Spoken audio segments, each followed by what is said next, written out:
आपने जब सबसे पहले कथा के पंडाल में लोगों को यह संदेश दिया कि यदि हम सनातन धर्म को बचाना चाहते हैं तो हमको चादर और फादर से बचकर रहना होगा, तब देश के प्रत्येक कथा पंडाल से यह आवाज आने लगी जिसको पूज्य महाराज श्री ने शुरू किया था। नहीं तो हम सोचते थे सारे धर्म एक ही तो हैं, ये कुरान जिस रास्ते पर लेकर के जाएगी, ये बाइबल उस रास्ते पर लेकर के जाएगी जहां भगवत गीता लेकर के जा रही है। हम लोग कभी भगवत गीता नहीं पढ़ते और गारंटी कुरान की लेते हैं। हम लोग कभी वेद नहीं उठा करके देखते और दावा बाइबल का करते हैं, जबकि यदि हम पढ़े तो हमको पता चलेगा कि हमारा वेद तो कहता है संग छद्वम संवदध्वम संवो मनांसि जानताम देवा भागम यथा पूर्वे संजानानाम उपासते। हमारा वेद कहता है सर्वे भवन्तु सुखिनः सर्वे सन्तु निरामया सर्वे भद्राणि पश्यन्तु मा कश्चित् दुःख भाग भवेत्। लेकिन एक समय था जब कथाओं के पंडाल से आवाज आती थी कि हम राम राम बोलते हैं तो हमारे मुंह से अली मौला निकलता है। लेकिन जब पूज्य महाराज श्री ने रोका टोका तो देश का कोई भी व्यक्ति व्यासपीठ से बैठ करके अल्लाहू अकबर नहीं गाता। नहीं तो कितने लोग ऐसे थे, कहते थे कि जब हमारी कथा चल रही हो और नमाज और अजान की आवाज आए तो अपनी कथा रोक दो।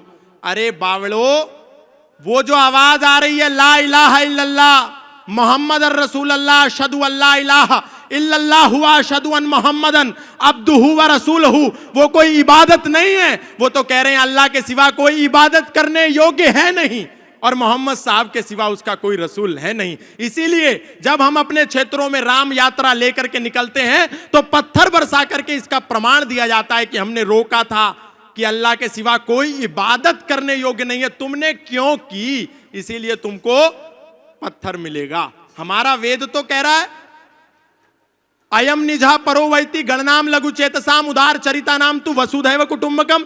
लेकिन उनकी कुरान क्या कह रही है, कातिलुल लजीना ला युमिनूना बिल्लाहि वला बिल यौमिल आखिरी वला युहर्रिमूना मा हर्रमल्लाहु व रसूलहु वला यदीनूना दीनल हक मिनल लजीना ऊतुल किताब हत्ता युअतुल जिज़यत अय दिव्यहुम सागिरून। अपनी गीता का पता नहीं, लेकिन कह रहे हैं अरे कुरान भी तो परमात्मा की ओर ले जा रही है। अरे वो तो आपको मानव को मानवता का शत्रु बना रही है। और अभी फादर का जो खेल चल रहा है, हालेलुया, बस एक करा और किसी को भी लिटा दिया। ये सब झूठ ढोंग आडंबर पाखंड, सनातनियों को कहीं जाने की जरूरत नहीं है। आप बालाजी की शरण में आओ, राम जी के शरण में आओ, कृष्ण की शरण में आओ। और आप जिसको पिता परमेश्वर कह करके ईसा मसीह को मुक्तिदाता मान करके बैठ गए हो, वो कोई मुक्तिदाता नहीं है। बाइबल का मैथ्यू 10 स्टेटमेंट नंबर 34, 35, 36 जाकर के पढ़ लेना। वो ईसा मसीह कह रहा है, do not suppose that I have come to bring peace to the earth, I did not come to bring peace but a sword, I have come to turn a man against his father, a daughter against her mother and daughter-in-law against her mother-in-law. Man's enemy will be the member of his own household. ये मत समझो कि मैं इस धरती पर शांति का पैगाम लेकर के आया हूं। मैं तो इस धरती पर तलवार का आह्वान लेकर के आया हूं, ताकि एक ही घर में एक बेटा अपने पिता का शत्रु हो जाए, एक बेटी अपनी मां की शत्रु हो जाए, एक पुत्र वधू अपनी सास की शत्रु हो जाए। और हम उसको मुक्तिदाता कह रहे हैं। अगर मुक्तिदाता कोई है तो वो मर्यादा पुरुषोत्तम श्री राम है, योगेश्वर श्री कृष्ण है, बजरंगबली हनुमान है। हमको उनकी शरण में आना है, कोई जरूरत नहीं है कहीं जाने के लिए। पूज्य महाराज श्री ने जो शंखनाद किया है, आप सब यहां से एक संकल्प लेकर के जाएं कि जो गुरुदेव भगवान ने एक संकल्प लिया है सनातनियों की यात्रा को निकाल करके पिछड़े और बिछड़ों को गले लगाने का, आप सब तन मन और धन से उसमें पूर्ण सहयोग करेंगे। हाथ उठा करके बोलिए, बोलिए सत्य सनातन वैदिक धर्म की, अधर्म का प्राणियों में, विश्व का। बोलो सियावर रामचंद्र की, पवन पुत्र हनुमान की। बहुत बहुत धन्यवाद, बहुत बहुत आभार। थोड़ा कड़वा लगेगा, जो अपनी पूजा करवा रहा निश्चित है उसमें कुछ दोष है, निश्चित है। भक्त तो अपनी पूजा करवाता नहीं, वो तो भगवान की पूजा करवाता। तो आपने कहा कि बोझ को हल्का कैसे किया जाए? बोझ को हल्का किया जा सकता भगवान की भक्ति से, सदगुरु की कृपा दृष्टि से। अब हमसे अगर आप पूछो कि ठीक गुरु बताओ, तो हमारी नजर में तो एक है, जय जय जय हनुमान गोसाई, कृपा करो गुरु देव की नाई। जय जय हनुमान गोसाई, कृपा करो गुरु देव की नाई। हनुमान जी जैसा सदगुरु भला कौन होगा? हनुमान जी जैसा गुरु कौन होगा? आप किसी को भी, कृष्णम वंदे जगत गुरु, भगवान कृष्ण को भी गुरु मान सकते हैं, आप जिनको मानते हैं उनको मान। लेकिन एक थोड़ी सी भूल आप लोग करते हैं, भगवान के पास जाते हैं तो आप मांग पत्र लेके जाते हैं। मांग पत्र बड़ा लंबा होता है, हम इसके थोड़ा सा विपरीत हैं। हम भगवान से ये कहना चाहते हैं कि हमें कुछ चाहिए नहीं, हमें सिर्फ आपको चाहिए। भगवान मिल जाएंगे तो सब मिल जाएगा। दूसरी बात, एक प्रार्थना और हम कहें, भगवान के पास जाकर के ये मत कहो कि समस्या विकट है, समस्याओं के पास जाकर कहो कि परमात्मा निकट है, मेरा भगवान मेरे निकट है। तो पाप तो होते रहेंगे, पाप से बचने के लिए बहुत ज्यादा टेंशन लेने की जरूरत नहीं है। सत्कर्म को बढ़ाना है, हल्का बोझ हो जाएगा। कोई सदगुरु सच्चा साधु मिलेगा, उसकी कृपा दृष्टि पड़ेगी, हो जाएगा। खोज जारी रखो, साधक का काम ही है खोज करना। साधक वही जो खोज करता है, ऋषि का अर्थ रिसर्च करना है। तो आप खोज करो, ऋषि बनो, मुनि बनो। मुनि कौन? जो मनन करे, अपने मन से मनन करे, वो मुनि। तो आप खोज करो, कहीं ना कहीं तो प्रभु की कृपा होगी। और वो अपने परमात्मा जब खुद नहीं आ पाता है तो महात्मा को भेज देता है। एक प्रश्न और हमने लिया, उसकी बात करके फिर हम आगे की चर्चा को जाएंगे।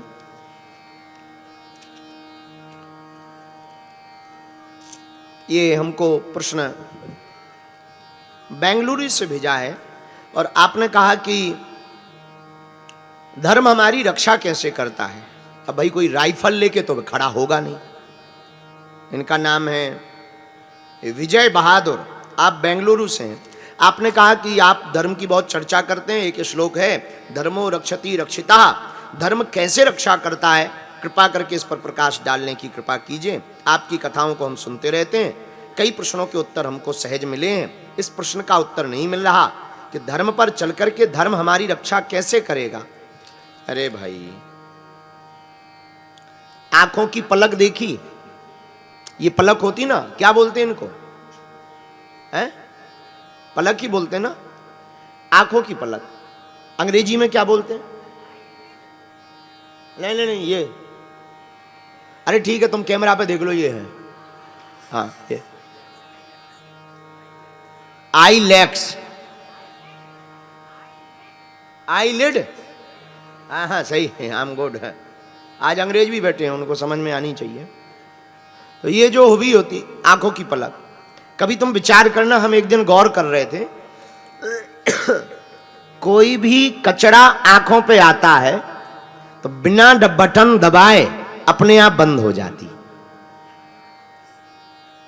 कोई भी कचरा या उंगली आंखों के नजदीक आती है तो हमें आंखों को बताना नहीं कर पड़ता है कि कचरा आ रहा, बंद हो जा, बंद हो जा, बंद कर, बंद कर, बंद कर, बंद कर। नो, अपने आप तुम उंगली आई, अब ज्यादा हो तो भैया उंगली आंख में न लगे, लगा के एक बार देख भी लो, अपने आप बंद हो जाती है। बिना किसी प्रयत्न के, बिना कोई बटन दबाए अपने आप यह आंख को सुरक्षित कर देती है। यह परमात्मा की दी हुई व्यवस्था है। जैसे आंखों की रक्षा करने के लिए पलक अपने आप आंखों के लिए अपने आप का पर्दा लगा देती है, वैसे ही धर्म अपने साधक की रक्षा करने के लिए अपना आवरण लगा देता है और पता भी नहीं चलता, और पता भी नहीं चलता धर्म रक्षा करता है। आप धर्म की रक्षा करोगे, धर्म आपकी। महाभारत काल की एक चर्चा, वनवास के समय पांडवों द्वैत वन में थे, वन में खूब भ्रमण कर रहे थे, विचरण कर रहे थे। धर्मराज युधिष्ठिर पांचों भाई विचरण कर रहे थे। उसी समय नकुल को प्यास लगी। युधिष्ठिर ने इधर उधर देखा, एक स्थान पर हरियाली दिखाई दी, तो युधिष्ठिर ने इशारा किया उंगली से कि नकुल, उस तरफ जलाशय या सरोवर है, तुम जाकर के पानी पी कर आओ, प्यास क्षुधा को तृप्त करके आओ। नकुल गए। जैसे ही नकुल सरोवर के पास गए तो वहां एक यक्ष रहता था। यक्ष ने कहा, रुको, पानी पीने के पहले मेरे प्रश्न का उत्तर दो, तभी तुम पानी पी पाओगे। नकुल को प्यास बहुत लगी थी, सुनी नहीं। उन्होंने पानी पिया और परिणाम था नकुल बेहोश हो गए। बहुत देर तक जब नकुल नहीं आए तो धर्मराज युधिष्ठिर ने भीम को भेजा, अर्जुन को भेजा, और प्रश्न यक्ष बड़े विचित्र करता था, कोई उत्तर नहीं दे पाया और एक एक करके सब बेहोश होते गए। जब चारों भाई वापस नहीं आए तो युधिष्ठिर को लगा कि बड़ी विचित्र बात है, क्या कारण है। तो स्वयं धर्मराज युधिष्ठिर गए और चारों भाइयों को मृतक अवस्था जैसी देह में देखा तो थोड़े चकित हुए। सोचा कि कैसे पता किया जाए कि हुआ क्या है। लगता है सरोवर में ही कोई विष तो नहीं है। तो सरोवर में जैसे ही हाथ डालने के लिए धर्मराज युधिष्ठिर गए, तब तक वृक्ष पर बैठे हुए यक्ष ने कहा, रुको, ठहरो, पहले आप मेरे प्रश्न का उत्तर देंगे, इसके बाद पानी पिएंगे। धर्मराज ने कहा, ठीक है भगवान, हमें जो उत्तर बन पाएगा हम अपनी मति के अनुसार देंगे, आप प्रश्न कर सकते हैं। उचित प्रश्नों का उत्तर दिया जाएगा, अनुचित का नहीं। और कथा कहती है कि यक्ष ने प्रश्न पूछे और युधिष्ठिर ने उत्तर दिए। यक्ष बड़ा प्रसन्न हुआ, बोले, आपने हमारे सभी प्रश्नों के उत्तर ठीक ठीक दिए हैं, हम प्रसन्न हैं, पर शर्त एक है, आपके चारों भाइयों को जीवित नहीं किया जा सकता, केवल एक भाई को जीवित किया जा सकता, और इन चारों में से तुम जिसे चुनना चाहो चुन सकते हो। धर्मराज युधिष्ठिर ने बिना विचार किए नकुल का नाम लिया। तो यक्ष ने कहा, क्या बात है, अरे और भी भाई हैं, भीम जैसा बलवान, अर्जुन जैसे धनुर्धारी, आप इनको चुनो ताकि युद्ध में जीते जाओ। युद्ध के लिए तुम्हें बलवान लोगों की आवश्यकता, बहुत निर्बल से भाई को तुमने स्पर्श किया है, नकुल को तुमने चुना है, ये बहुत ठीक बात नहीं लगी है। तो यक्ष की बात को सुनकर के धर्मराज युधिष्ठिर ने कहा कि भगवान क्षमा करें, हमने बल के आधार पर, निर्बलता या बल के आधार पर चुनाव नहीं किया, अब तू हमारी और नकुल की दोनों की मां अलग अलग है। हमारी मां का नाम कुंती है, इनकी मां का नाम माद्री है। ये धर्मराज युधिष्ठिर कहते हैं, हमने विचार किया कि एक मां का बालक अगर मैं जीवित रहूंगा तो कम से कम दूसरी मां का एक बालक जीवित रहना चाहिए। इस बात को सुनकर के यक्ष बहुत प्रसन्न हुआ और मुस्कुराते हुए यक्ष ने कहा, धर्मराज, हम तुम्हें समझ गए और तुम्हारे प्रश्नों से तो हम प्रसन्नचित्त ही हुए, पर इस निर्णय से और ज्यादा प्रसन्न हैं। जाओ, हम तुम्हें वरदान दे रहे हैं, तुम्हारे सभी भाई जीवित हो जाओ। धर्मो रक्षति रक्षिता। कथा का सार यह है कि अगर तुम धर्म की रक्षा के लिए धर्म के रास्ते पर चलोगे तो तुमको चिंता नहीं करनी पड़ेगी, धर्म को तुम्हारी चिंता करनी पड़ेगी। दूसरी बात, इसी में हम सोचते हैं कि हम ऐसा कर रहे हैं, सच ये है कि परमात्मा ऐसा हम लोगों से करवा रहा है। हमको लगता है कि हम कथा कर रहे हैं, सनातन की बात कर रहे हैं, हम हिंदुओं को जगा रहे हैं, ये हमारा मानना है। सच ये है भगवान हमारे द्वारा करवा रहा। आपको लगता है कि आप सुन रहे हैं, भगवान आपसे सुनवा रहा है, तो आप सुन रहे हैं। बाबा गोस्वामी जी की पंक्ति कहती है, गोस्वामी श्री तुलसीदास जी महाराज अपनी रामायण में लिखते हैं, सबही न चावत राम गुसाई, बंधो कीट मर कंटकी नाई। सबही नचावत राम गुसाई बंध्यो कीट मर कट किया। भगवान हम सबको नचा रहे हैं, हम भगवान के भरोसे पर नाच रहे हैं। एक बात लेकिन याद रखना, भगवान नचा रहे हैं ये बात तो तय है, सब भगवान कर रहे हैं ये बात तो तय है, लेकिन ये तय नहीं है कि सब भगवान ही करेंगे। फिर तुम क्या करोगे? हो सकता है तुम भगवान के भरोसे बैठे हो कि भगवान ऐसा कर दे, हो सकता भगवान तुम्हारे भरोसे बैठे हो कि तुम थोड़ा ऐसा करो तो हम ऐसा करें। इसलिए पुरुषार्थी भी रहना है, पुरुषार्थ के बल पर भी हमको जीना है और प्रसाद के बल पर भी हमको जीना है। हमारे एक गुरु हैं, वो बहुत अच्छी बात हमसे बोलते थे, बोले बेटा जिंदगी में एक बात स्मरण रखना, पुरुषार्थ इतना करना कि लोग देखते रह जाएं, पर प्रसाद इतना पाना कि पुरुषार्थ का जब फल मिले तो अभिमान ना आ जाए, अभिमान से ना भरे, हम भगवान से भरे।